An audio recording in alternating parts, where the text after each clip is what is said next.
नमस्कार दोस्तों, आप सभी का स्वागत है हमारे YouTube चैनल पर। आज हम आपको एक ऐसे गांव के बारे में बताने जा रहे हैं जहां एक सप्ताह पहले ही मना ली जाती है दिवाली। छत्तीसगढ़ के धमतरी के सेमरासी गांव में हर पर्व 7 दिन पहले ही मना लिया जाता है। दिवाली भी यहां 7 दिन पहले ही मना ली जाती है। इस बार भी ऐसा ही हुआ है। दिवाली 7 दिन पहले मना ली गई। इसके पीछे ग्राम देवता के नाराजगी का भय होने का कारण बताया जा रहा है। ग्राम देवता के नाराजगी का भय, अनिष्ट की आशंका, सेमरा गांव की परंपराओं को यहाँ एक सप्ताह पहले ही मना ली जाती है दिवाली। अनजान खौफ का साया है ग्रामीणों पर। सालों से कर रहे हैं प्राचीन परंपरा का निर्वाह। अनोखी परंपरा का गांव है सेमरासी। ना हो कोई अनहोनी, इसलिए निभा रहे हैं परंपरा। पूरा गांव एक साथ मिलकर मनाता है दिवाली।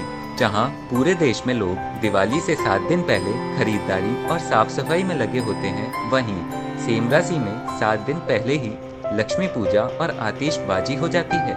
250 की आबादी वाले सेमरासी में मतभेद और मनभेद की भावना से परे हटकर ग्रामीण सैकड़ों वर्षों से इस अनोखी परंपरा का निर्वहन करते आ रहे हैं। चौंकाने वाली बात यह है कि इस परंपरा की शुरुआत कब हुई, इससे ग्रामीण अनजान हैं। वर्तमान दौर में इसे भले ही अंधविश्वास कहा जाएगा, लेकिन सिक्के का दूसरा पहलू यह भी है कि इस आस्था ने पीढ़ियों से गांव को एक परिवार की तरह बांध रखा है। गांव की खासियत यह है कि पूरा गांव मिलकर एक साथ दिवाली मनाता है। धनतेरस से लेकर गोवर्धन पूजा तक सब कुछ 7 दिन पहले ही मनाया जाता है। गांव के बड़े बुजुर्ग इसके पीछे एक किंवदंती सुनाते हैं, जो उन्होंने भी अपने बुजुर्गों से सुनी थी। ग्रामीण बताते हैं कि काफी पहले गांव में अलग अलग जाति के 2 दोस्त रहते थे। एक बार दोनों दोस्त जंगल गए, लेकिन जंगली जानवर का शिकार हो गए।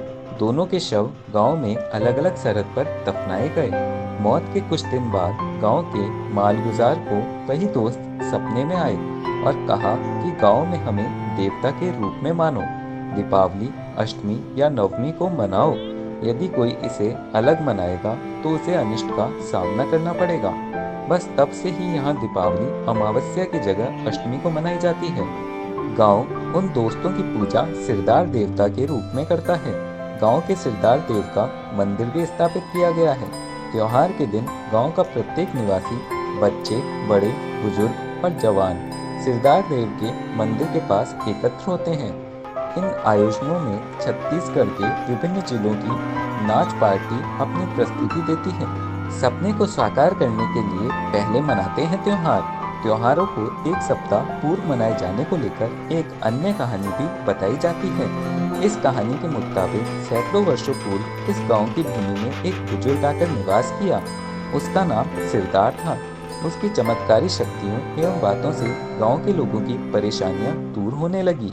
मान्यता है कि किसी किसान को स्वप्न देकर सिरदार देव ने कहा था कि प्रतिवर्ष दीपावली, होली, हरेली और पोला, ये 4 त्योहार हिंदी पंचांग में तय तिथि से एक सप्ताह पूर्व मनाए जाएं, ताकि इस गांव में उनका मान बना रहे।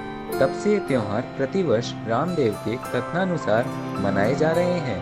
ग्रामवासी देव के स्वप्न को साकार करने के लिए ये त्योहार एक सप्ताह पूर्व मनाते आ रहे हैं।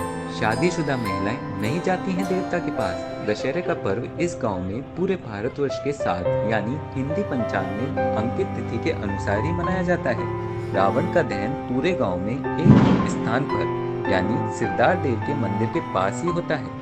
त्योहार के दिन गांव का प्रत्येक निवासी, बच्चे, बड़े, बुजुर्ग और जवान सिरदार देव के मंदिर के पास एकत्र होते हैं। लेकिन परंपरा के अनुसार गांव की युवतियां एवं शादीशुदा महिलाएं ग्राम देवता सिरदार देव के करीब नहीं जाती। ऐसा क्यों किया जाता है, इसका जवाब किसी के पास नहीं। लोग बस इतना जानते हैं कि